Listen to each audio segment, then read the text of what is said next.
ya se encuentra con nosotros nuestra invitada Verónica García. Verónica, especialista en estos temas de las familias. Pero antes de comenzar con el tema, déjame invitar a Gaby porque yo sé que a ella le interesa Las conocer dos teníamos que platicarte de este tema de las familias. Claro. Ahora sí, ya estamos completos. Pero, ¿cómo es este orden jerárquico en las familias? Pues miren, así como ha cambiado la familia, hemos visto en varias ocasiones que la familia se ha diversificado, ¿no? Y entonces surge también como esta diversificación de los roles y las interacciones entre los miembros también, ¿no? Entonces, hay un autor que se dedica a esto de la ley y el orden, en función a su prevalecencia, es decir, dependiendo de quién llega primero al sistema jerárquico, ese prevalece y ese impone, ¿no? Entonces, porque desgraciadamente nos estamos encontrando como entre las familias, sobre todo las extensas, ¿no? Y entre las familias monoparentales, que viene el abuelo a cuidar al chiquito, a la chiquita, o la abuelita, o el tío. Entonces dices, bueno, ¿quién es la autoridad aquí si yo me voy tanto tiempo a trabajar, ¿no?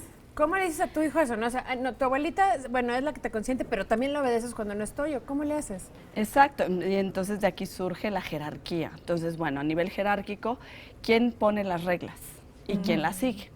¿No? Entonces, bueno, por orden de prevalecencia, supuestamente tiene que ser, si yo como abuelo llegué primero, después viene el hijo y después viene el nieto, así nos tenemos que comunicar, ¿no? Entonces, bueno, yo, mamá, no estoy de acuerdo con que mi mamá a lo mejor o mi papá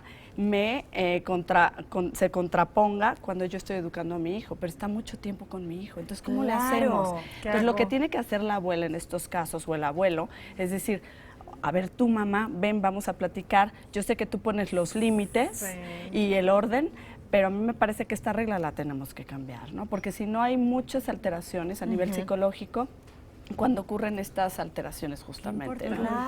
Claro, y de ahí parten, hay muchísimos errores. Oye, Vero, ¿y qué pasa cuando, por ejemplo, mencionas el caso de los abuelos, esta abuela consentidora que de repente con su hija fue un poco más estricta, pero llega este nieto y ya tiene un trato muchísimo más condescendiente? Luego los padres se preguntan, oye, pero conmigo no fuiste así, a mí no me criaste así, ¿por qué tan permisiva con mi hijo? Entonces surgen otro tipo de conflictos también, como que se reviven cosas de la infancia de este padre. ¿Pasa esto también? Claro, muchísimo. ¿Y sabes qué es es justamente decir, es mi nieto, no es mi hijo? Porque cuando ponemos, sí, eso sucede muchísimo, cuando anteponemos los nietos, ¿no?, ante los hijos, hay una confusión de roles y de autoridad, sobre todo. Entonces, siempre es mi abuela dijo y mi abuela dijo y mi abuelo dijo. Aparte los hijos así, ay, sí, pues mi abuela ya lo dijo. Entonces, aquí el que sale más perjudicado es justamente el niño, ¿no? Claro. Entonces, tiene que hacerse una alianza realmente entre papá, entre abuelo, y decir, bueno, aquí se siguen las reglas, yo las indico como padre y tu abuela hace que se sigan. Sin embargo, no perderse en el hecho de que la abuela no tiene que seguirlas al pie de la letra, porque sí, justamente es su abuela, no es su mamá. Claro, pero lo comentabas y me quedó aquí un poco la duda, porque bueno, bien lo hemos comentado y lo vivimos, lo vemos constantemente en una ciudad más como la nuestra, que pues muchas veces los abuelos o los tíos o los primos ayudan a cuidar de los hijos, ¿no? ¿Qué sucede cuando se entra en conflicto? ¿No? Está el bebé y la abuela dice, sí, vamos a hacer no sé qué, y la mamá dice, no. ¿A quién se le tiene que hacer caso y cómo tiene que ser esa comunicación entre mamá y abuela para que el niño lo entienda bien? A lo mejor cuando están chiquitos pues no se dan mucho cuenta, ¿no? Cuando son muy bebitos, de que si le das biberón y entonces opinan, es que en mi época no hay problema, pero cuando están más grandes es irse como aparte y decir, a ver, porfa, o a ver, suegra o quien sea, porfis, te pido que cuando esté mi hijo no me contradigas.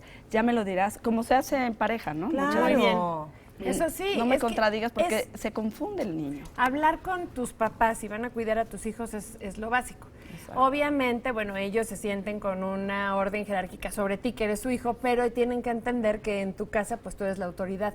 Tú y manejas. Eso nunca, exactamente, tú manejas, nunca se debe perder. Pero, como tú dices, hablarlo aparte, porque si no el pobre niño o niña está así como, ¿no? En medio, como... Claro, y también pobre de los abuelos, porque no saben realmente... La verdad, el rol de abuelo en esta generación no está siendo nada fácil, ni para nosotros como hijo entenderlos, ni ellos cómo el deber actuar es muy, muy complicado. Más adelante tocaremos este tema de los abuelos, ¿no? Sí, sí. De la importancia. Pues sí, claro. ¿Y qué sucedería si un niño, pues, entra en confusión con respecto a las jerarquías? Pues justamente nosotros mediante el ejemplo, ¿no? Es cuando tenemos que nosotros poner bien claro y sí quisiera puntualizar sobre todo en una relación que se está dando mucho actualmente, es esa relación que pensamos que nuestros hijos son nuestros amigos, por ejemplo.